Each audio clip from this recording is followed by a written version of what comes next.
The first time in a while. Welcome back to everyone. We are talking baseball. We are also live on TikTok for the first time in a long time, so we are doing both here. But we are gonna jump right into the content. We're talking all 30 teams, playing time trends. So let's go ahead and jump over to the Braves. We're gonna start with the American League, or the National League, obviously. And from the NL, we'll go team by team. Try to stick with divisions. I should probably pull up my list of divisions the way I want to do it. All right, we'll do it as if I'm writing my lineup takeaways, which I do for the Patreon, and you can see we're gonna start. I got recent trends. We're gonna discuss playing time. We're gonna discuss all the latest news that I can think of, recent performances, answer questions I get between, like I said, TikTok or YouTube. We're live on YouTube right now. For those watching on TikTok, so the link is in the bio. Check it out if you want to come see the screens that we're sharing. And obviously, I won't be looking at the camera much because you're down here and my camera's up here, and we're talking on YouTube. So let's jump right to the Braves. So with the Braves, it's really simple. It is what it is with them. Somebody worth noting that I wanted to mention was Michael Harris. Obviously, I guess we should probably talk about Ozuna leaving the game last night for getting hit in the wrist. It looked like he was in pain. He couldn't even make his next at bat. He was DHing. He was barely running the bases with any intent.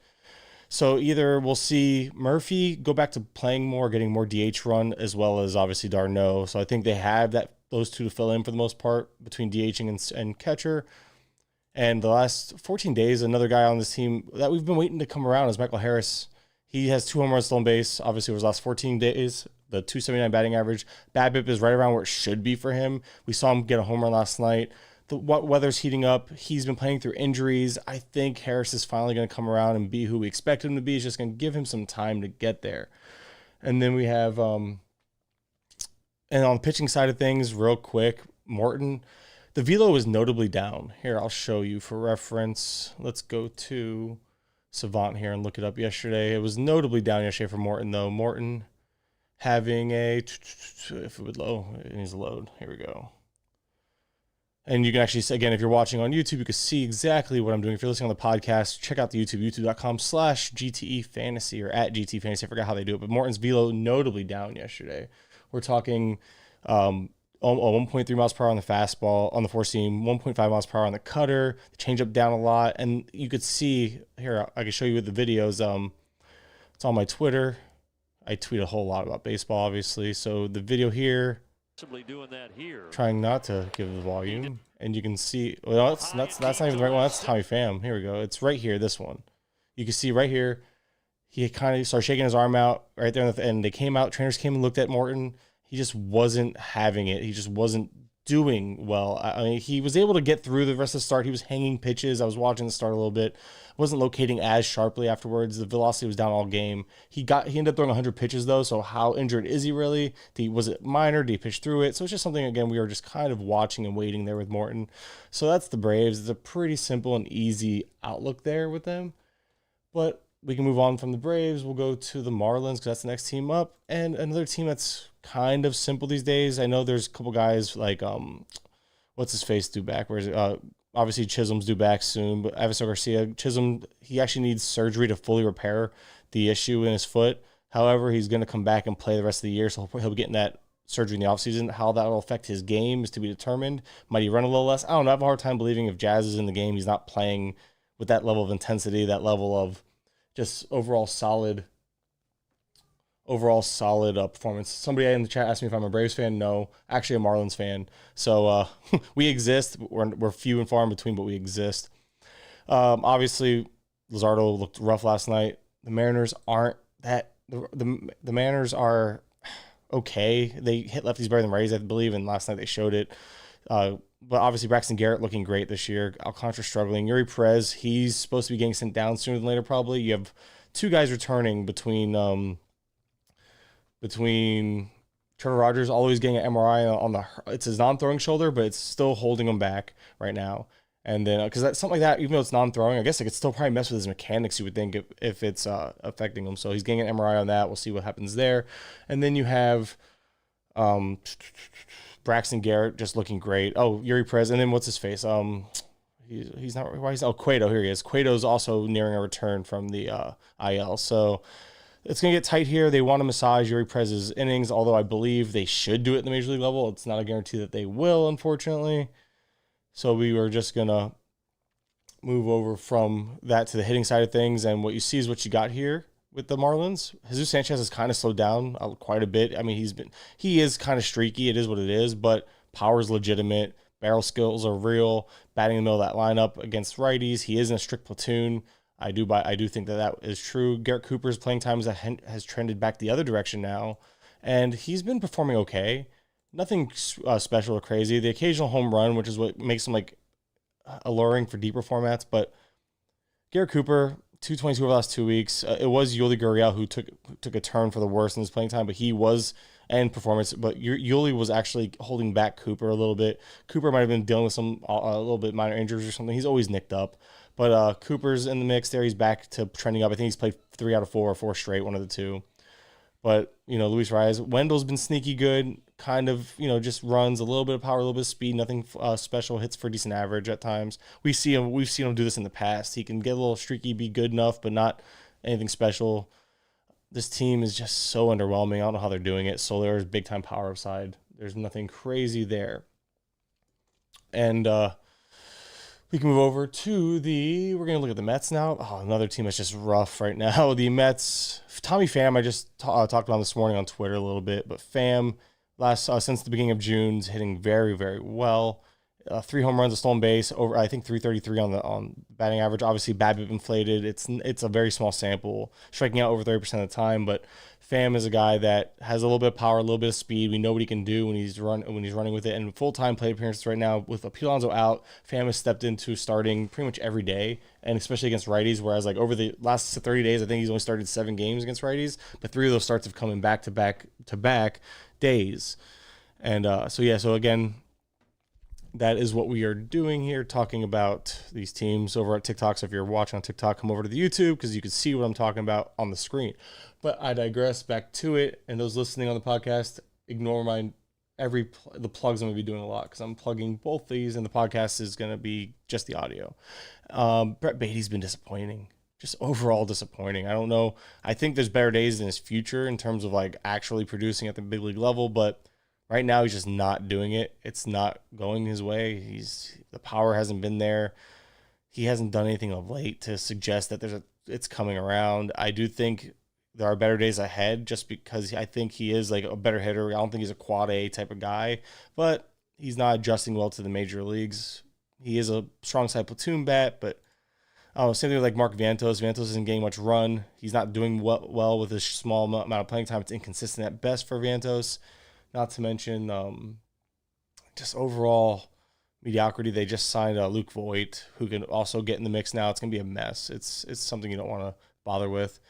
Something worth mentioning, though, is Francisco Alvarez moving up to the 2 spot, which is good. I mean, of course, if you were looking at the screen with me, you would notice that Alvarez, over the last 14 days, he's hit the power still there, 4 home runs, but 27% strikeout rate, 167 batting average. Like, he's starting to cool down a little bit.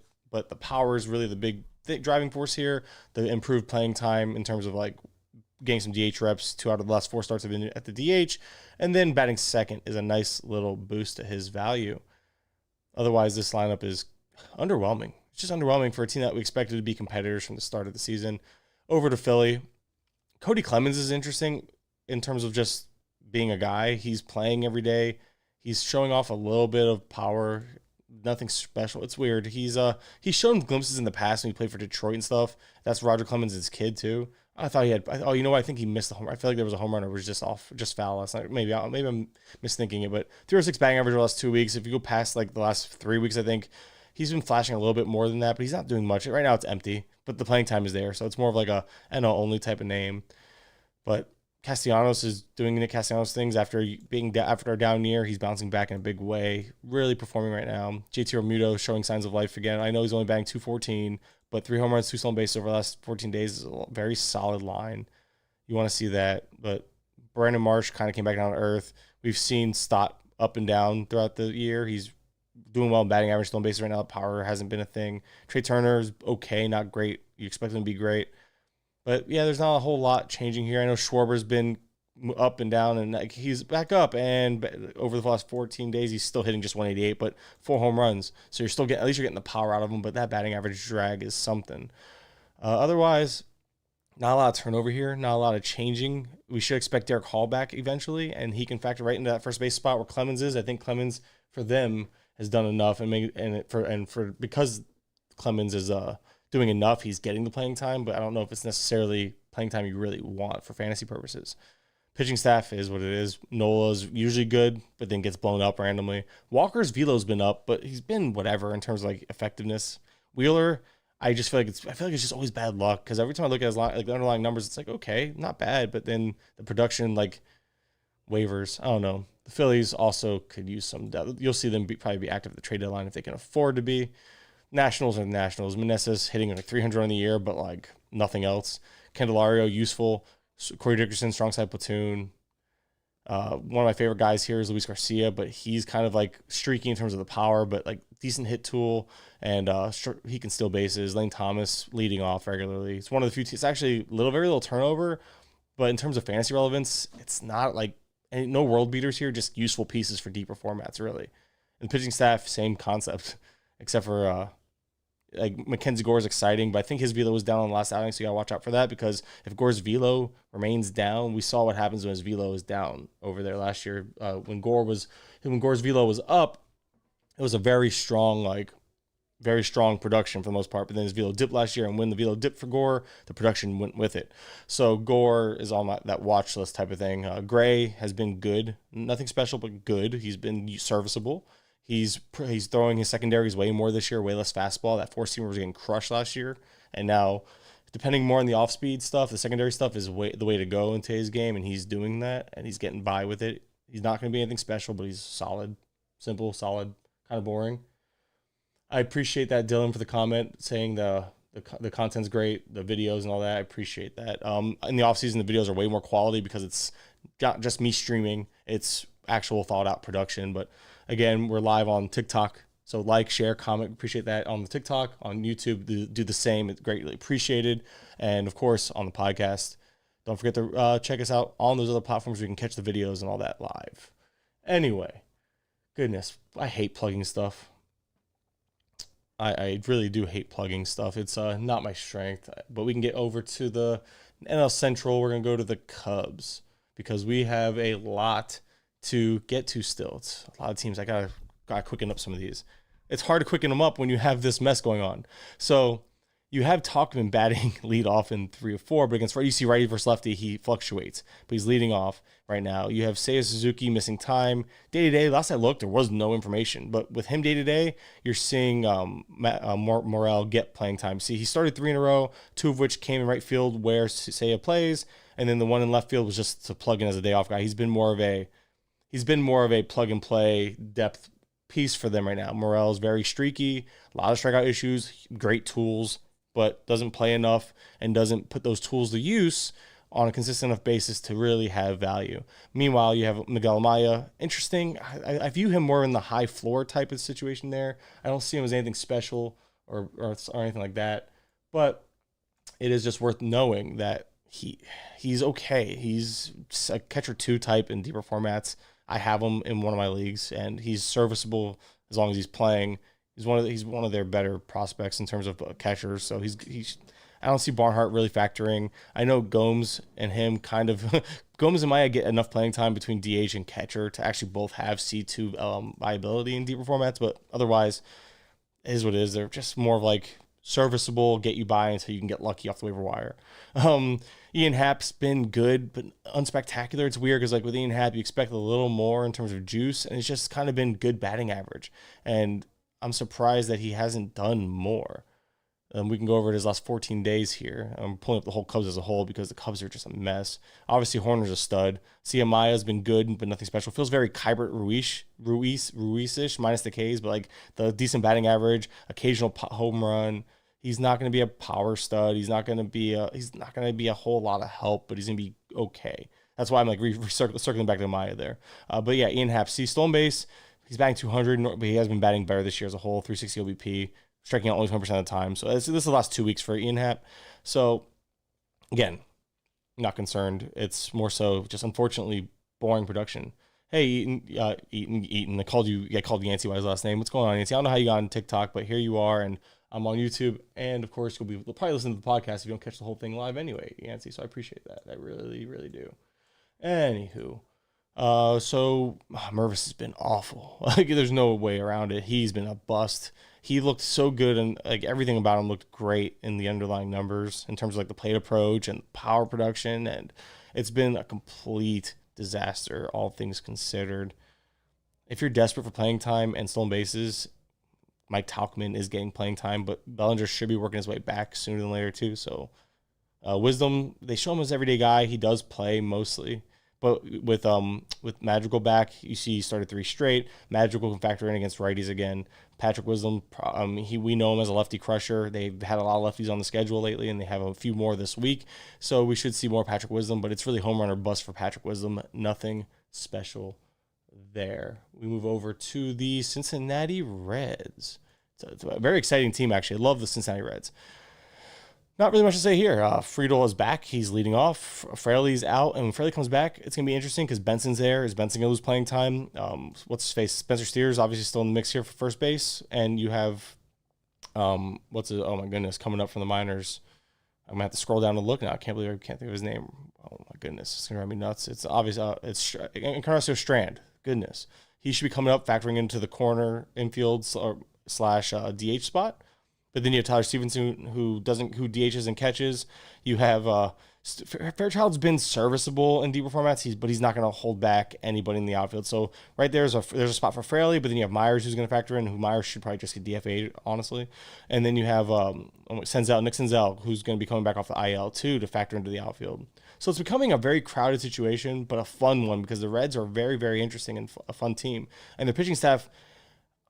There's a lot to like here when Lodolo returns because you have Lodolo, Green, Williamson is serviceable as a 5th, Abbott is serviceable as a back end guy. I don't know if there's enough there to compete, but what's fun about it is that it's all the youth movements coming up, and the Reds, they're hitting on more prospects than they're missing on right now. So it's an exciting time for Reds fans, and it's honestly a surprise that they're doing as well as they're doing. But anyway. So much for me going fast. This team is kind of set in stone. India was shifted to the 3 spot lately, so if you're expecting more runs like I was when I drafted him, he's more of an RBI producer in that. That's more of an RBI producing spot, but with some decent bats behind him, he's still going to score his fair share of runs probably. Benson, again, strong side platoon, power speed upside, but issues with making contact, strikeouts have been an issue in the past for him. So what we have here for Benson is more of a take advantage of the opportunity, hope it works out, but a chance that he's back in the minors or in a reserve role once everyone gets healthy. Milwaukee. I hate Fangraphs right now. Every time I go over that search bar, it pops up. I'm trying not to hit it. So Adames has been awful since like the beginning of May, and it's aggravating, but he's still batting top 4. You have a guy in Owen Miller, who I don't know why they have him 5th here. I guess it's hard because Miller moves around. As low as 5th, as high as 1st against lefties, but Miller's playing every day right now. That's kind of the big thing. Miller's decent for batting average, playing time, and he's going to produce all kinds of counting stats while he's hitting in those top 5 spots. So it's hard to pinpoint which counting stats you'll get. But if you see a bunch of lefties on the schedule, you can kind of assume more so runs, righties, more so RBI, just because of where he slots against respective righty-lefty splits. But Miller, good batting average, some stolen bases. There's not really any pop, but it's like because of the park, and he has enough to where it's not a 0, but it's just nothing special. Like he's like a 10 to 15 home run guy is what it feels like. And he had a couple home runs, but now he hasn't hit a couple in a few weeks, but he's still stealing bases and all that. The stealing bases are actually a skill of his. This team is aggressive on the base pass. So Miller's going to keep stealing bases, I think. But it's not going to be like an elite base stealer. It's just somebody who's very usable right now, especially with all that eligibility. He's available. He's eligible in like 15 different spots. It feels like, what, 1st, 2nd, 3rd. I think he's 2 starts or appearances away from gaining outfield in NFBC formats. And then you have John Singleton right now. He's playing every day against righties, so strong side platoon, power upside. Sorry, he sat against one righty recently, but he's been mostly playing every day. I think he started 5 straight before that and then sat. But then same with Tellez. Tellez has actually fell back into a platoon now. Tellez has started 1 of the last 5 against lefties, I believe. So obviously he's not playing every day, and he's also struggling. This team as a whole is struggling, I would say. Joey Weimer's very fun, very toolsy. He's obviously moving up the line against lefties, hitting 2nd. He even hit 5th against a righty 2 days ago. But I think I'm not sure if it's more than a hot streak yet. We know the prospect pedigree is there. We know the tools are there for Weimer, but Weimer also, I feel like, just can fluctuate considering how he performs his strikeouts and all that. So it's really going to be on him to move up and down. But Adames, while struggling, is sticking top 4. And the rest of his team is just kind of whatever. Luis Urias is kind of something to watch. He does this. His playing time against righties, look at that, 2 of the last 4 only. And last year we saw the same thing. He kind of dipped in and out of platoons, inconsistent playing time against the righties. So Urias is a guy that people were kind of excited to re-add after the injury, but I don't know if there's enough juice there. I feel like we're all kind of still holding on to that. Was it like 2 years ago that Urias really showed a little something, but hasn't really done anything since. And I'm not sure I'm not sure if anything's coming at this point. It's kind of what I'm getting at. So that's the issue with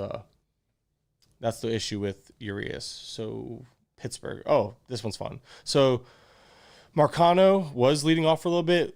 He's kind of dipped in the lineup. He's still playing against righties, but he's not playing against any lefties, and he's not really doing anything right now. He'll flash for a little pop here and there. He does have the speed. He can hit for decent average, but it's very, very iffy. G1 Bay has entered an everyday role again. Obviously stolen bases. It is what it is. Kind of like expect this. Expect what he's doing to stick. Power isn't a strength of his, but he's not a 0, I guess, but he's not. I wouldn't expect any power. Just get the stolen bases, get the batting average, be happy. Kutch leading off. Connor Joe, surprisingly, back into a full-time role. He kind of comes in and out as he performs. Same with Sawinski. Sawinski's back on a heater, but even while being on a heater, he's still platooning, so understand the schedule with him, but power upside is second to none. Honestly, he has some of the best power in the game. He's just a very good power hitter, but there's a lot of swing and miss there. There's a lot of strikeout issues, so that's why you've seen like a week up, a week down, 2 weeks really hot, 3 weeks really bad. That is the Jack Sawinski experience. But if you play him just in his platoonable matchups, I think ultimately you'll be fine. And Brian Hayes finally turning a corner, and he's going to require more of a deeper dive because in the offseason he put on that weight in an attempt to put some power up. And Brian Hayes, 2 home runs, 11 RBIs last couple weeks, stolen base. Strikeouts, the overall plate discipline's always been a strength. Obviously, BABIP inflated, 514 over the last 2 weeks is ridiculous. But the thing is the skills have always been there, and it's a matter of Hayes finally starting to elevate the ball and utilize that power he made a point to try to put on in the offseason. Very usable right now, and obviously stealing bases can hit for average. So this Pirates team, they're competing. So there's a lot of useful fantasy options here. You just gotta understand how to manipulate you gotta understand when to utilize them, when to manipulate the schedule or not manipulate, it's the wrong word, but attack the schedule in terms of when to play these players. Let's go over to St. Louis. Goodness, you would think I would know divisions by heart by now. I do. It's just one of those things where I got to keep on track. If I don't keep tabs on myself, I lose track of thought. So another thing here, it's obviously it's pretty set right now for the Cardinals for the most part. Finally, they called up Luke and Baker, but weak side platoon, as you can clearly see. Gorman obviously in a strong side platoon again. But what you see is what you got here. There's no surprises right now. Obviously, Tyler O'Neill can come up and kind of throw things off again. Also, Lars Nootbaar nearing a return. So Nootbaar will probably, he was leading off very regularly. I don't see why he wouldn't slot right back up there. Donovan can move down. They can kind of shift everyone down one. They'll figure it out. Or they'll put Donovan back down here again. But at the end of the day, it's about to get very crowded. I know Walker's back up. Everyone's excited, but it's hard to bank on who's going to get screwed here. Is Carlson back to a bench role? It's hard to say. It's really hard to say what happens here because the DH being with Nolan Gorman, although Gorman has cooled way down. I don't think Gorman's playing time is necessarily in trouble, but I'm just wondering how they're going to shift things around to make it work. Obviously, Edmund needs to come back to the infield as well with when everything gets healthy too. So remember how crowded it was and frustrating? Oh, it looks like it's on its way back to that again. It's really frustrating and aggravating to even think about and talk about because I have a hard time even figuring out what the heck I'm doing, honestly. Or what the heck they're doing, I should say. It's near impossible right now. So, yeah, it is what it is. Enjoy it, but just keep an eye on this as players return because you're going to have to adapt in live time as I typically do when I do this stuff. Arizona, Lourdes Gurriel Jr. returned to the lineup. He's been batting. See, they put him 5th here, but he's been batting. I would say he's batting 3rd. He usually sits between 3 and 5, though. That's the thing. So it's always between 3 and 5. Corbin Carroll sits right there with him. Christian Walker, Ketel Marte, Pavin Smith. You see Smith, although they have him leading off here, he's been pretty much hitting 6th of late. And I think that's because when Gurriel's in, they want to slot everyone up one, and Smith has to fall in the process. Josh Rojas barely plays, and even against the righty he sat his last time out. Carson Kelly's back. So we'll see how that and Moreno, they're probably just going to split time for the most part. And yeah, Rivera. See, this is where Ross Resource is wrong. Rivera's been playing just about every single day. He sat one righty, but if you look at it, if you go and look at his actual stuff, it's he's playing every single day right now. So for him to be down here, kind of funny because it's not true. He's batting towards the middle of the lineup, as you can see, even towards the top against lefties. Rivera, good batting average right now. He has a little pop and speed to his game, but he's not really showing it right now. So understand that what you're getting is a very solid player considering the way he's hitting. It feels very, what's the outfielder that was that they had up for like a couple weeks before they sent him back down for McCarthy, who McCarthy's just running. He is doing his Jorge Mateo, I guess Jake McCarthy-esque, because McCarthy can run like this. It's just kind of empty. It's like batting average, stolen bases. Understand that as long as he's staying at the bottom lineup, and as long it's batting average and stolen bases, very very helpful. Don't get me wrong, because it's difference making in terms of like it's like John Birdie. It's like a John Birdie feel. But yeah, anyway, he's hitting like, I can't think of the name of the guy right now. The outfielder, Fletcher. Dominic Fletcher, I think was the name, right? Or is that wrong? Oh, it doesn't matter. All I know is Fletcher's the name that comes to mind because it's very simple. It's like solid batting average. He's obviously hitting really well right now, but it's rather empty. Obviously, when I say empty, I mean lacking category juice, like home runs and stolen bases. He's doing decent with runs and RBI. But Rivera's it's very boring player right now. But useful in the right format. So that's why you have to pay attention to the trends and ignore the noise. And by noise, I mean right now, Ross Resource is kind of noisy with what they're putting out there because they're showing a guy who's clearly a starter not starting in their Ross Resource lineup. So know that one. Next up is going to be the Rockies, and I think the big name here to talk about is Nolan Jones, and that one's it's rather obvious. But Jones, he's playing every day against lefties. There is no more sitting, and so he hasn't even bat set. Why is he up here? He hasn't even batted second this year. At least I'm almost positive about that. And he's being plugged into the 2 spot on Roster Resource. It has to be a mistake. It doesn't matter. He's playing every day, though. He is a starter. But he did struggle against lefties mightily yesterday. And I don't know if his slot is necessarily safe against lefties. But he did start against lefty yesterday. Kind of struggled. And either way, he's been hot. The power's real. There is plus speed there. It's not like plus. It's above average. So the stolen bases, the power we're seeing, all that's real. Great barrel skills. But Jones does have some swing and miss to his game. It's not a lot, though. It's actually not so much swing and miss. It's just passivity. He doesn't chase a whole lot, and the swing strike rate is better than league average, last I checked. But Jones tends to just be not aggressive enough, and pitchers can attack him, and that's where the strikeouts are coming from. It reminds me of the way when I saw his profile being like decent contact rates while also not swinging and missing and not chasing a whole lot, was very Conforto-esque. And that's the name that came to mind in terms of the approach. The approach was Conforto in my eyes. So, again, that's where I'm at. And quick, obviously, if you're watching on TikTok, on YouTube, subscribe, like, comment, all that stuff. Please share, help spread the word, and let's move on. Don't forget to check us out there if you're listening to the podcast. Anyway, back to the stuff. Yeah, you can tell I hate plugging stuff. I'll say that over and over again. McMahon's been a lot better of late. Like after a really bad start, I believe it's like last month now, McMahon's just been kind of who we expect him to be. I know playing at Coors is going to do that for you. So enjoy your Coors guys. Elias Diaz, I'm trying to remember how to say it. But Diaz has been okay. He kind of came back down to earth and has been whatever. Tovar on a heater, doing very well. And kind of, it's about time. Young kid. He just needs some time to get comfortable. He's not even 22. I think Tovar's best days are ahead of him, and he's very usable right now, hitting for average, stealing bases, a little bit of pop, not a 0, but good. Just really good, and somebody you should have. Now, the rest of this team is kind of whatever, like Brenton Doyle, you stream him type of thing if you need to in Coors. Harold Castro hasn't even started the last 3 games, but against lefties, he's a strong side platoon guy. Coco Montez, he's interesting. I would keep an eye on him and his usage. He started back-to-back games, but both against lefties. We'll see how he is against righties. I'd be surprised if they called him up not to give him a shot as a full-time role, but the Rockies have known to do stuff like this before. And then you have, and that's the thing about Montez, by the way, if you look him up, pretty solid minor league numbers. So obviously 2023, on Montez, it's 12 home runs, 4 stolen bases, coming off of a 2013 year. Good batting averages. He's a little iffy on the Ks, but it'll play. Obviously, 62.5%, but 2 games, very small sample. Wouldn't worry about that. But at the end of the day, good walk rates. So he gets on base. He can steal bases. A little bit of pop. Plays in Coors. No, he's 26 years old, though, so a little old for the level. Should have been producing. So we'll see how that works out. But a name to just know. If nothing else, just know the name. The Dodgers are the Dodgers. Surprisingly, But not surprisingly, they're competing with this roster. And why I say that is because guys like David Peralta hitting very well right now. I think like over 400 last 2 weeks. And then you have where is he at? Not Outman. Outman's been rough. I don't even know why Outman's listed as a starter. Look at that. 2 out of the last like 5 games. Not playing as every day against righties. He's not even a strong side platoon. Get him out of here.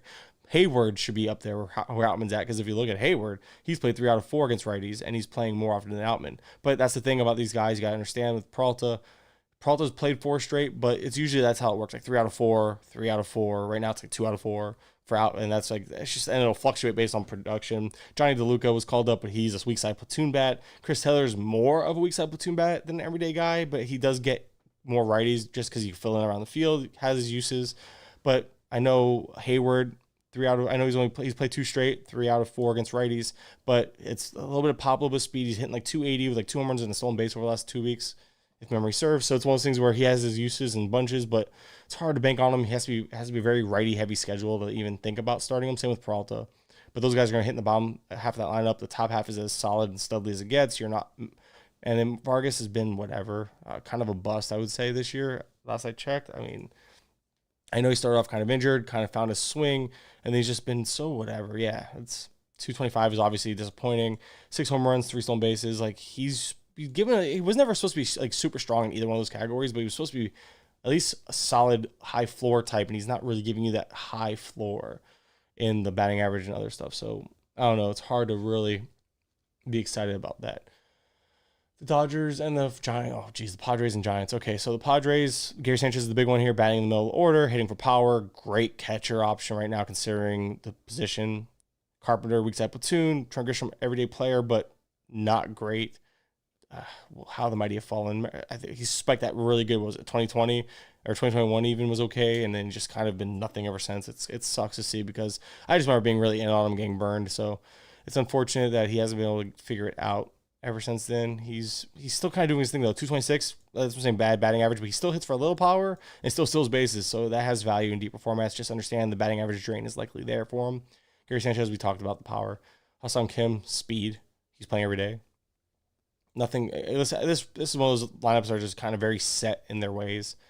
And I believe the same is going to go for the Giants. And by set, I mean it's very, very chaotic, but you know what you're getting. Is Wade in the platoon? I thought he worked his way out. I mean, I know he sat against the last lefty, but I got to go look at his last. I'm pretty sure he hasn't been in the platoon for most of the year. So maybe knowing them, though, they'll change that up on a dime. Jock Peterson's very much in a platoon. Platoon's like as strictly as anybody. J.D. Davis has been surprisingly good in terms of just all-around production, batting average. We always knew the power was there, but he's just hitting well. It's almost like he's finally becoming the player we hoped he'd be like the last couple of years. It finally all has come together a little bit. Yaz, platoon. Obviously, Haniger started off the year batting higher in the lineup, has now slipped to the 5, 6, 7 spots. Is what it is. He's a power upside guy, but he's very lackluster. And then you have guys like Sable, who's playing pretty often still against righties, and by pretty often I mean all the time. I'm trying to think who else. Casey Schmidt is he's not in a platoon, but he is losing playing time. So keep an eye on Casey Schmidt. It was not Casey Schmidt. It was Patrick Bailey losing playing time. It's weird. Patrick Bailey's, and it's because of Sable's bat, I think, keeping him in the lineup. But Sable taking all those catcher reps, you can see he's caught 4 out of his last 5 starts, and Patrick Bailey only caught 2. He's only played 2 games out of the last 6. So it's Patrick Bailey, not Schmidt, losing playing time. See, Schmidt's on the bench here, but Schmidt's played 5 of 6, including 4 out of 5 righties. So I don't understand why he's being shown on the bench here on roster resource. Again, it is what it is. I get it, though. It's kind of tough with teams like this because they just move pieces in and out on a given day. It's hard to just be like, hey, because it's like 15 DHs, 15 outfielders, and like 15 infielders, and they just move them. They plug them around different positions and all that. I guess I understand, even though I hate that. It's kind of misleading, but it goes back to how the lineup plays out. Baltimore, I think the big thing here we all know is Gunnar Henderson found his swing, looking really good right now over the last 2 weeks. Power, speed, hitting better, striking out less. Gunnar Henderson is that guy we drafted him to be right now. And the strikeouts, 23.5% of the last 2 weeks is the biggest thing. I expect the power and speed. We know that's there. But the fact that he's striking out less and he's walking less, a.k.a. you're being more aggressive. We've been waiting for this. At one point, he was like striking out or walking for 2/3 of his bats. It was wild. and it looks like he's adjusted. It looks like Henderson is swinging more, and I bet you that number, and you can just tell he's swinging more, attacking the ball more because the walks have dipped tremendously, and so have the strikeouts. So good. He's adjusted. Let's see if he can keep it up. Aaron Hicks went to the Orioles, suddenly became good again, at least for now. It's obviously BABIP inflated, but great walk rates, great strikeout rates, really strong performance. Aaron Hicks is not a no one. He's usable streamer.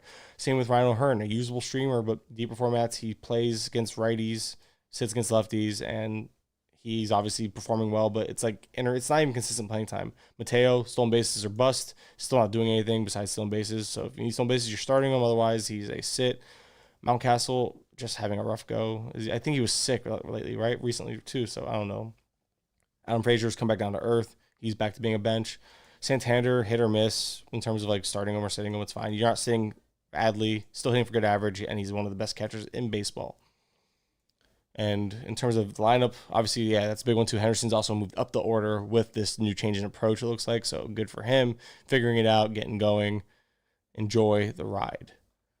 The Boston Red Sox story's working his way back, so that will help answer some questions in the infield. I hit my...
Oh, that's why. Haha. There I am. Wow. Sorry about that. Yeah. I pressed I pressed the button on my stream deck and put me on the wrong thing. Oh my goodness. I'm so sorry. So now I have to repeat everything I said about the Red Sox, I assume, because that's when I messed up. So long story short, the Red Sox, so we can get back on track here because I screwed that one up pretty badly. was yeah. Sorry about that. Jeez, that's what I hate about live streams. I guess they're bittersweet. So anyway, what we have here is pretty much Duran Duran watch. He started two straight, led off both of them. However, while leading off both of them, it came with two guys getting days off. So he's playing that fourth outfield role, but he's still hitting. So it's like one of those things where we're just watching to see his usage. Can he force his way into like 4 out of 6 a week and still be serviceable? But then there's the platoon issues. He's going to see against lefties. It's a mess. I would try to hold on to him if I can, but in shallower leagues, he's probably not worth holding on to, all things considered. I can't believe that happened. Oh, man. I wonder how long we were out without audio for a minute there. Sorry about that. Anyway, back to this. I'm going to somehow edit that. Hopefully I can edit that in post-production. No one cares about it happens. It's live. That's what happens when you go live. So anyway, over to the Yankees. Oh, talk about a mess. Billy McKinney's a starter for this team. Goodness gracious. Yep, see, he started 5 straight since coming up. A little bit of power, but come on now. It's Billy McKinney. We're not doing that. Jake Bauer, same thing. Batting in the middle of the lineup at that, too. Playing every day against righties. And Willie Calhoun playing almost every day against righties, but pretty much every day. Even led off the last game. Yikes. This team is just awful. Donaldson down here. Why is he down here? Again, it's such a mess. Like, I don't understand why Donaldson's down here. He's played 4 out of 5. A lot of power. I think 4 home runs since returning, but like batting under 200.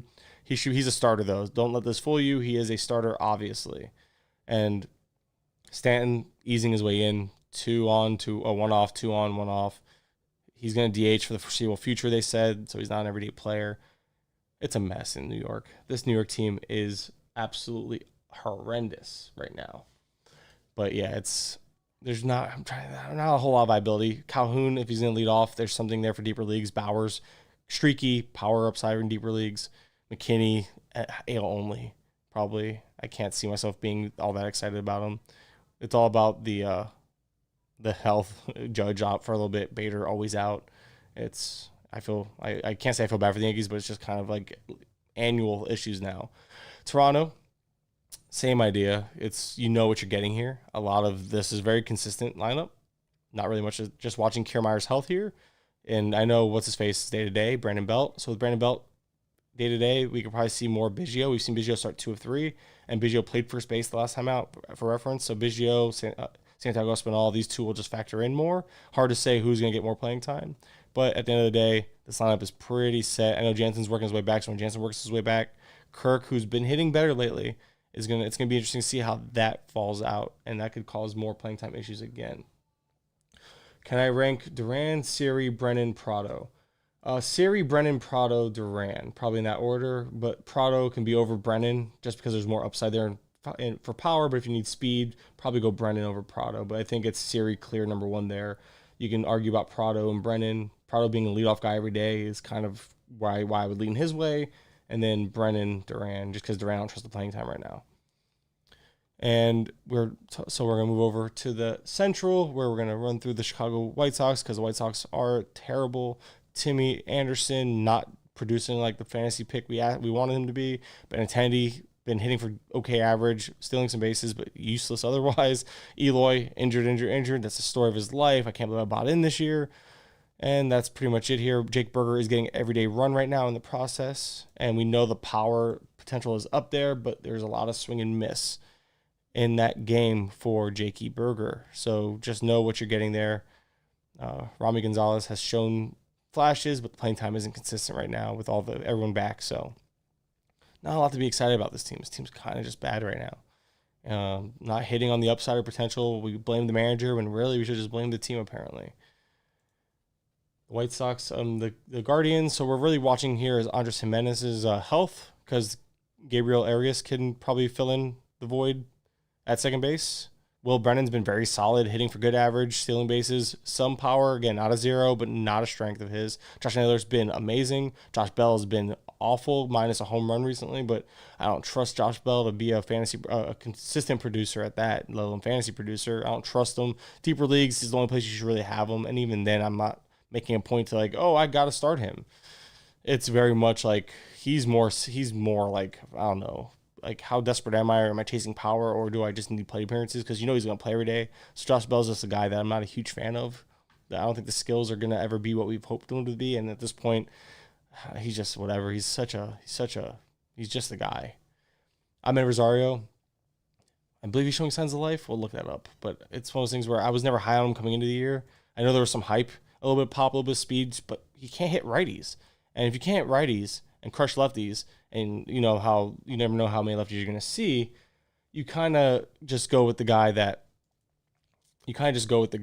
like you don't want to bank on a guy who just crushes lefties, not so much righties. So it's, I don't know, and he's not doing much right now, so he's not alive. He's wrong. I saw him do. I think I just watched a couple games, saw him get some key hits, and thought he was bouncing back, but he's not really doing much right now.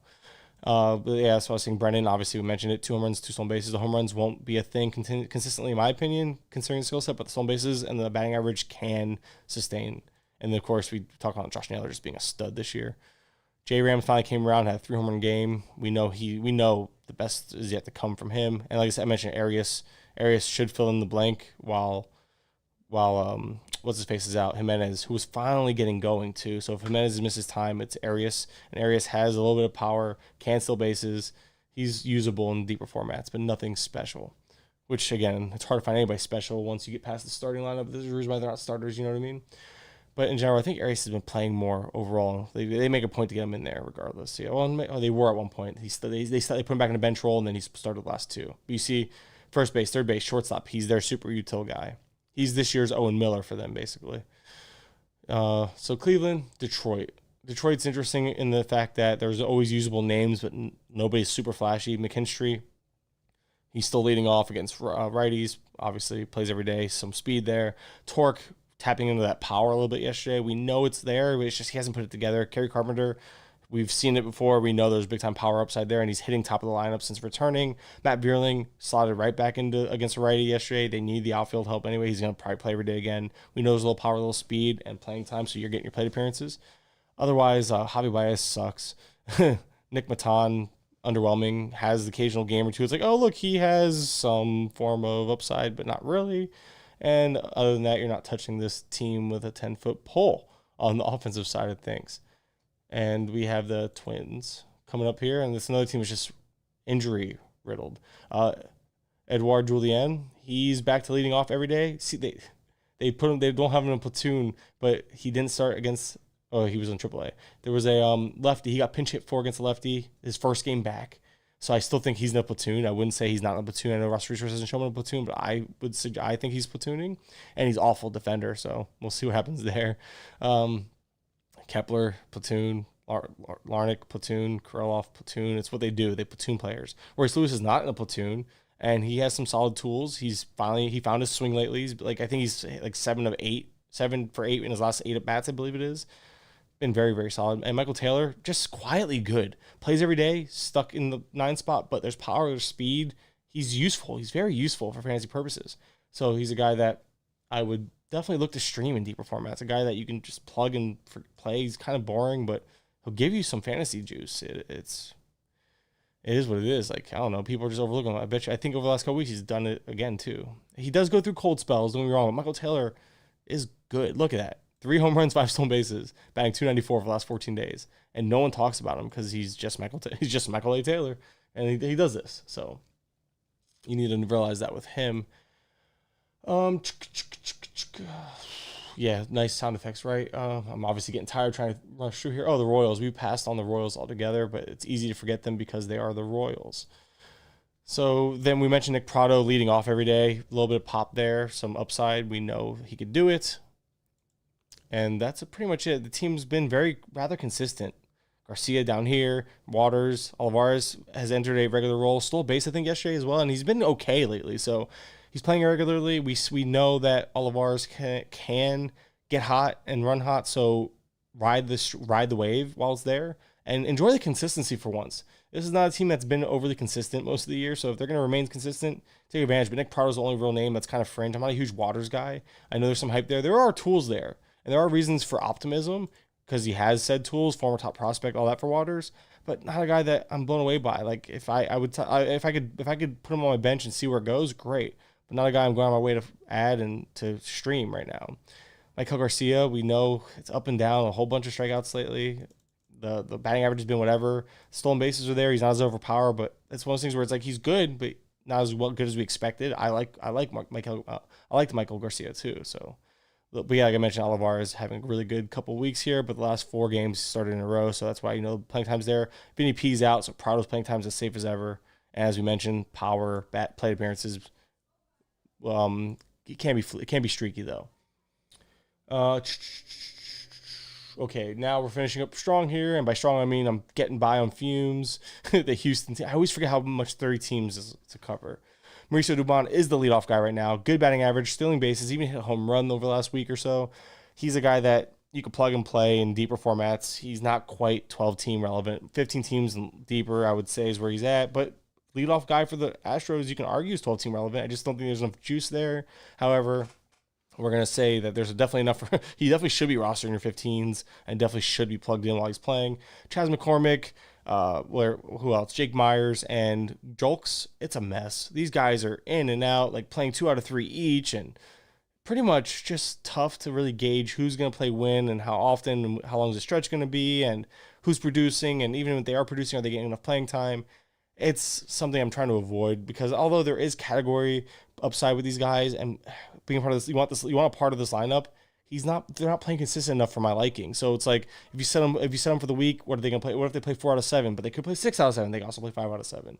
That's the problem with this team. Not to mention if you play in FBC formats like I do, it's period by period. They could play 1 out of 3. They could play 3 out of 3. You don't know what you're getting, and that's frustrating and hard to honestly bake into anything your plans, what you're doing.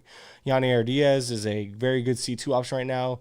Bat first prospect. Good can hit for power, can hit for average, can do it all. And he's getting more playing time, as you can see, DH and first base, not catching so much, but is catcher eligible. So he's a guy that you should be looking at if you're desperate for a catcher 2 in leagues, not so much as a C1. He's not there yet. Then you have the Angels. It's really hard to see what's going on here. There's not much going on here, I should say. Renfroe kind of worked his way down. He's not hitting well right now. He's struggling, but we know Renfroe at his best, big time power upside, so keep an eye on that. Brandon Drury's been good lately. He's kind of showing out. He's showing kind of like a happy medium between 2 years ago and last year, or was it the first half, second half, whatever it was. I'm trying to remember how it worked out for him. We had like a really good half of baseball. I think it was last year. First half with the Reds, second half with the Padres, if memory serves correctly. And it was like up and down. I think he's hitting kind of that middle ground. Matt Thaiss, solid C2 option right now, hitting in the middle of the order. Can't complain. And then you have your Taylor Ward and company up at the top. Ward back to his old good self that we've been waiting on. Otherwise, yeah. It's kind of a lot of rinse and repeat. Jared Walsh sucks. He's batting at the bottom of the order. And platooning. I wouldn't even bother rostering him, to be honest, in most formats. And Zach Neto finally hitting on some of that prospect pedigree. It's good to see these young guys get given a chance to actually get run and finally come around. I know the power shot. He had a 2-home run game the other day. He where is he? He has a couple stolen bases. He's hitting well, 270 over the last 2 weeks. Zach Neto could easily work his way back up the lineup, considering again how they're moving everyone down. We can see Neto shift his way up, but they don't have that need. They might like him where he's at because he can set the table for those guys in the top of the order as well. But yeah, Zach Neto definitely paying off now. Unfortunately, not before. Wasn't doing so before. On the Oakland A's, Ramon Laureano has quietly kind of slotted himself back into the middle of the order, and you can see third and fourth most days. Right there with Seth Brown, Brent Rooker's back to playing more regularly, but still not regularly. Obviously, 4 out of 6. But that's because JJ Bleday, although strong side platoon has sat the last 2, he's been awful the last 2 weeks. Langlear's kind of showing signs of life finally. He's great for in terms of you're going to get the plate appearances, but he's dragging your batting average down right now.